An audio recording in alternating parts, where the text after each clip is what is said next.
Well, okay, because you claimed that U.S. aid is training pop stars like Dua Lipa to destabilize governments. No, I never claimed that USAID is training her. We can talk about the Dua Lipa example specifically. So the Dua Lipa thing is kind of a funny one. And this is something that it's a little bit easier to start with the things that are sourced top to bottom with how the whole mechanism works. But I can answer it directly by saying that what came to my attention, because I like Dua Lipa. I listen to all this music. Dua Lipa, has this, Kosovo, Serbian, this Yugoslavia, Balkans footprint heritage. And this was a major base of operations for post-Cold War activities of NATO. NATO was formed 1949, never fired a bullet until 1995 over Yugoslavia, and the CIA, State Department, U.S. military, U.S. government-funded NGOs were the boots on the ground for the Otpor movement that toppled the government of Slobodan Milosevic. And right now, the U.S. State Department is having a lot of issues with Serbia and Kosovo, potentially slipping out of their post-Cold War grasp because of a perceived tilt towards Russian influence. And there is activation. There's hundreds of millions of U.S. aid money that is going into trying to win the hearts and minds of the people in Kosovo and the people in Serbia to try to bring them deeper into the Euro-Atlantic orbit rather than the Russian one. And so one of the things that came to my attention is I've done many, many, many hundreds of hours of streams, deep dives, publications on a group called the Atlantic Council. The Atlantic Council is NATO's think tank. It is funded by the U.S. military, the U.S. State Department, USAID, USAID, CIA cutouts like the National Endowment for Democracy, 11 different U.S. government agencies every year. Our taxpayers pay those government agencies so they can pay the Atlantic Council. The Atlantic Council, as we speak, has 7 former number 1 heads of the Central Intelligence Agency on their board of directors. 7 of them. I say it's a lot, but a lot of people don't even know that 7 number 1 heads of the CIA are still alive, let alone locally clustered on the board of directors of a single entity that I believe in 2022-ish gave Dua Lipa their Distinguished Leadership Award. Now, why would an entity with 7 CIA directors on its board that is funded by the U.S. military, the U.S. State Department, a bunch of CIA cutouts, as well as a bunch of military contractors like Lockheed Martin and Raytheon, and energy companies like Shell, British Petroleum, ExxonMobil, Chevron, why would they give their Distinguished Leadership Award to Dua Lipa?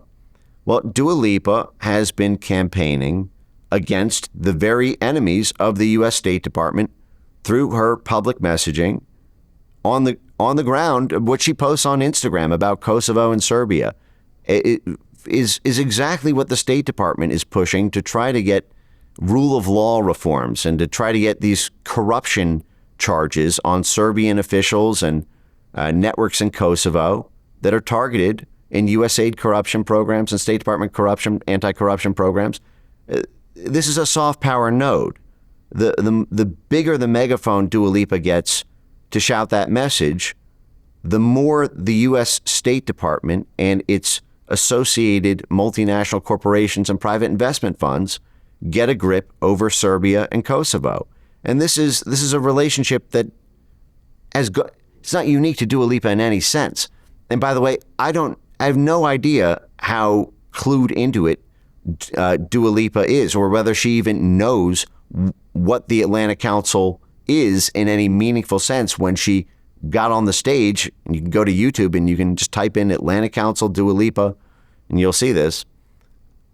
When she got that, I don't know if her manager or her label or any of the other forces, I don't know what links in the chain were apprised or not apprised in the Dua Lipa case study, But there are many, many, many, many others that we can talk about, because many times this is unwitting. And this is, for example, like the Taylor Swift example that the media did not like me publishing about. The Taylor Swift example, should I continue here? Or, because this the Taylor Swift NATO involvement that I broke was sort of misreported by Fox News. And so it wasn't really reported with the accuracy that I reported it when it hit the mainstream. I don't know, this was probably a year and a half ago or so.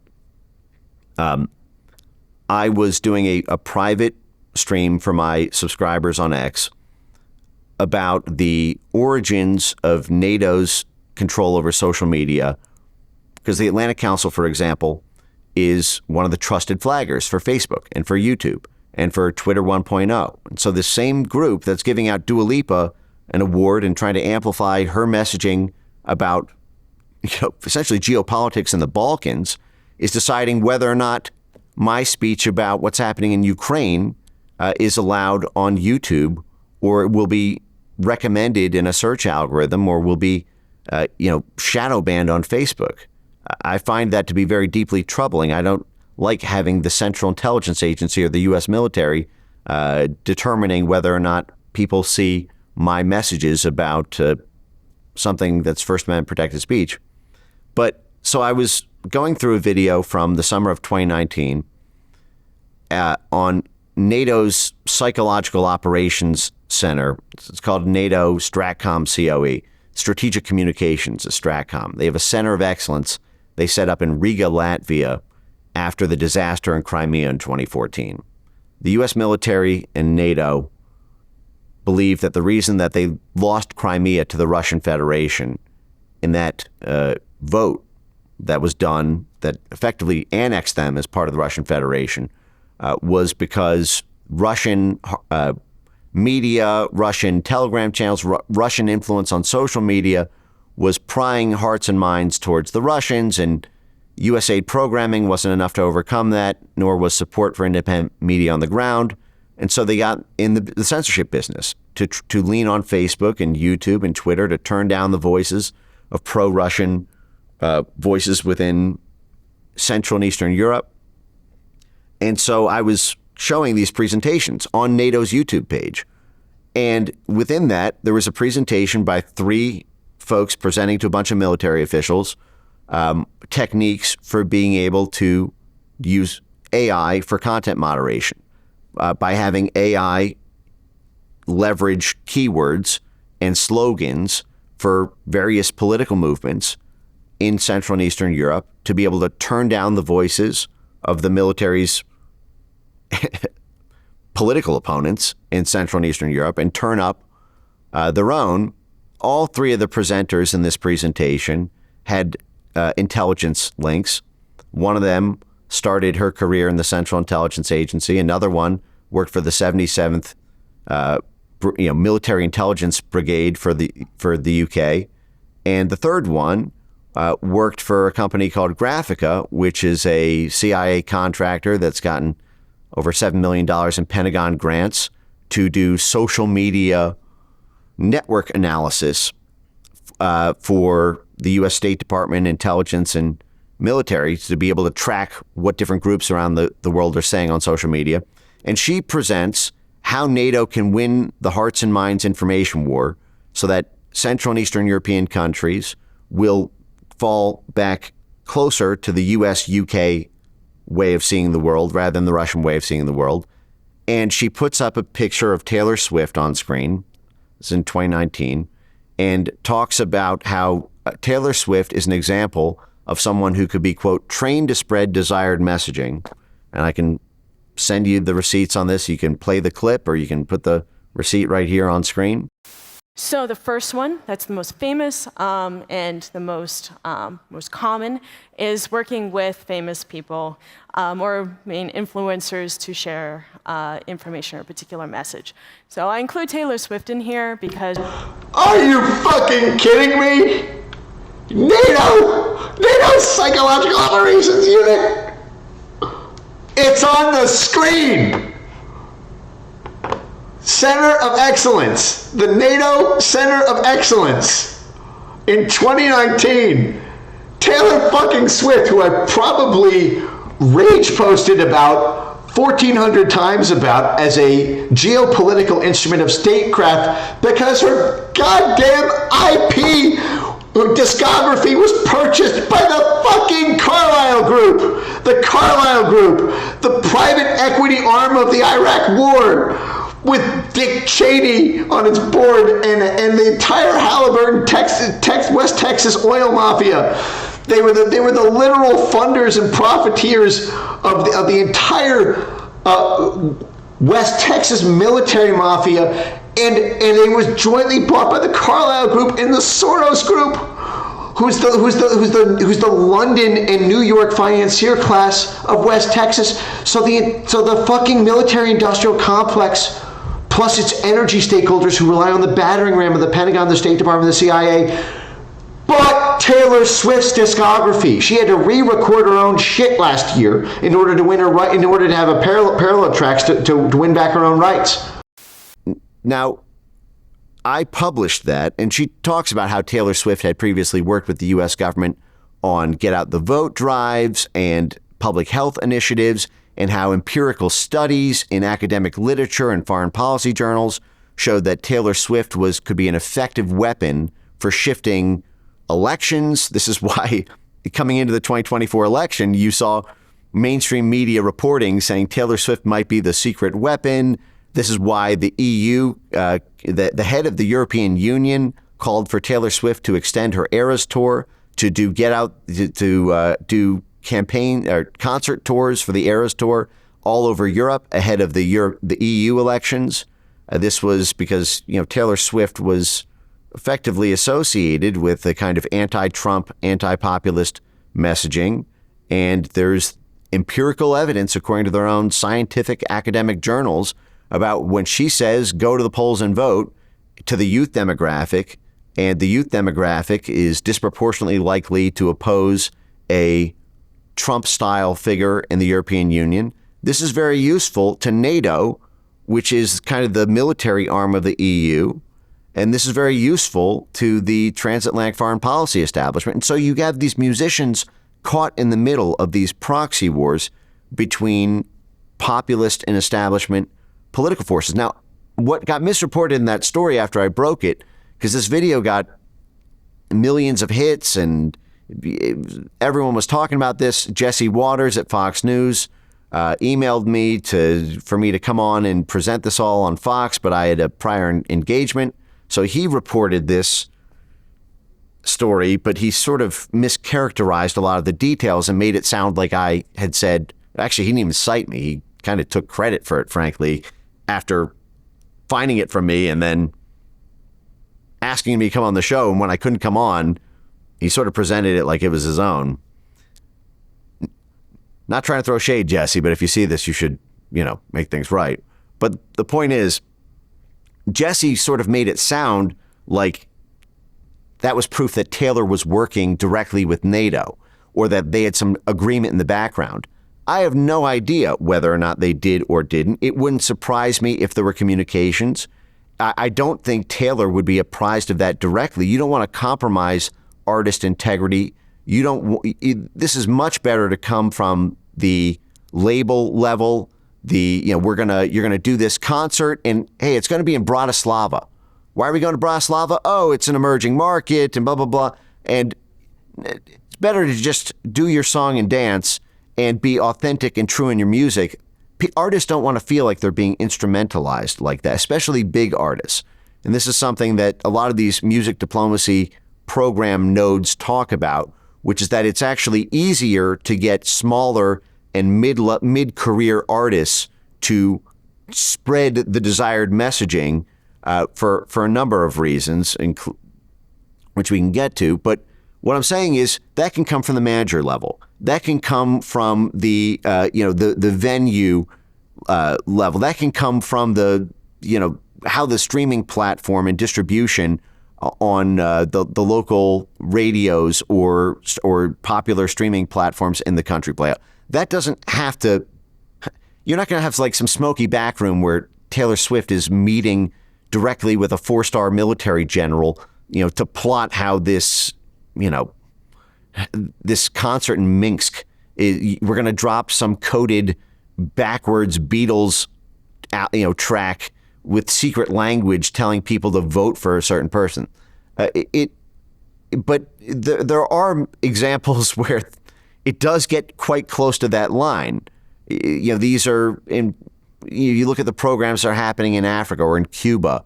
The Cuba example is a very naked one, where you have these U.S. aid programs that directly pay rap collectives. This is if you look at Creative Associates International and the scandal there around cultivating the hip hop community in Cuba.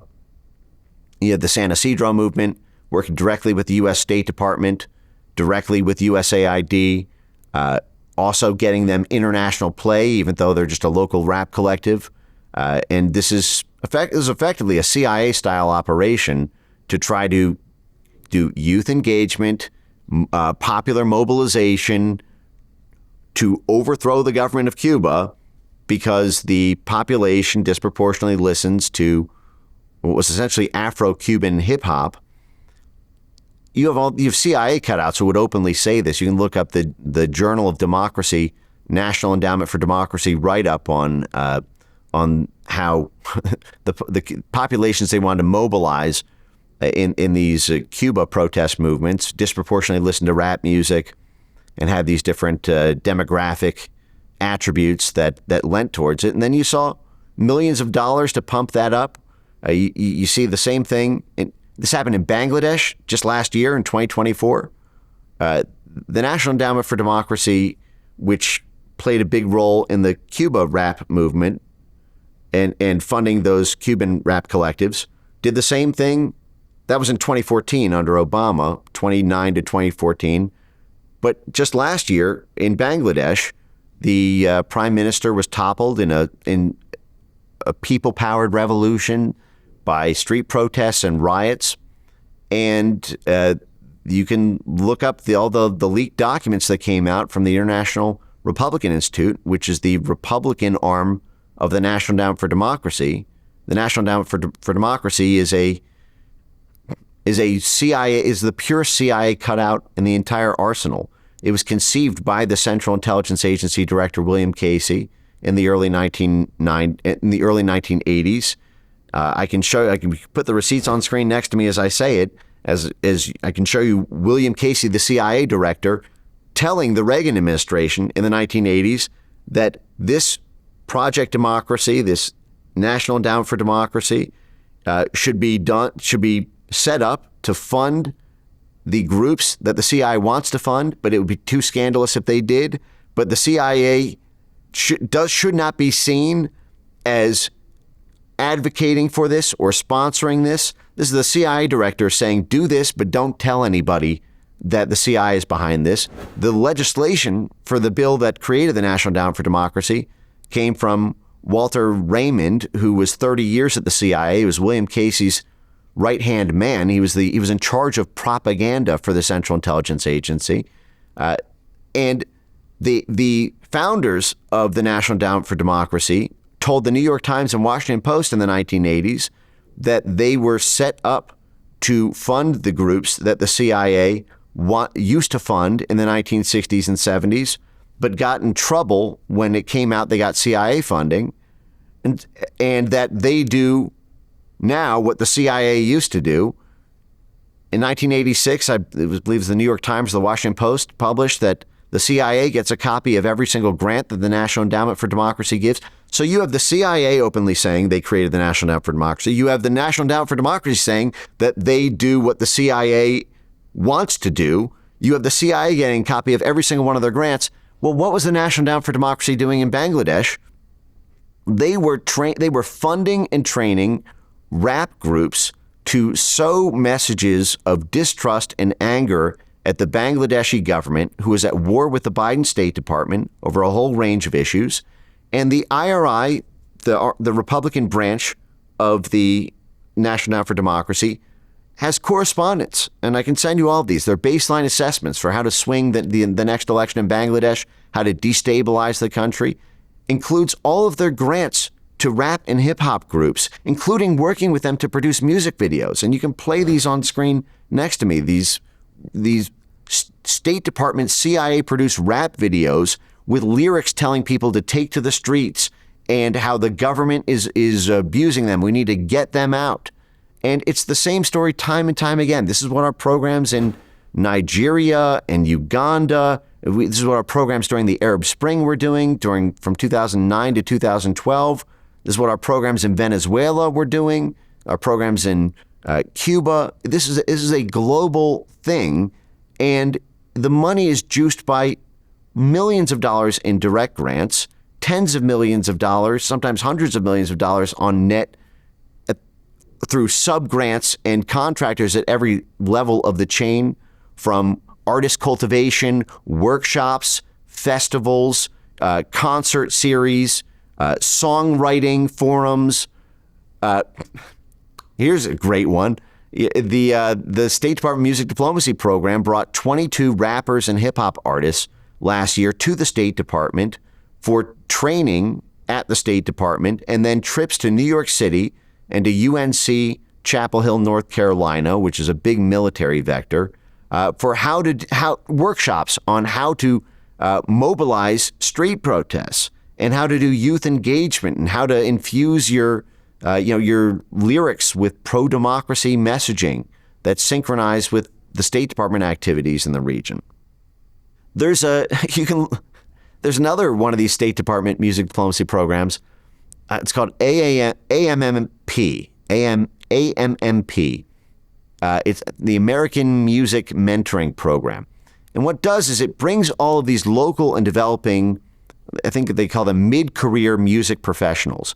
And this is not just the artists themselves, the singers, the songwriters, the musicians, but entertainment lawyers, executives at labels, producers, talent scouts, A&R people, brings them to the United States to meet with the State Department and the Recording Academy, which is an arm of the Grammy Awards. This is the entire Grammy Awards network, so that they are assigned a mentor, a handler. These are artists in the global music scene from all across the world to come to the United States on taxpayer dime to work with our State Department, who not just does the overt diplomacy, but all the covert soft power influence and CIA underside, to get personally trained in each of their fields, to be assigned a mentor from the U.S. State Department and effectively the Grammys network,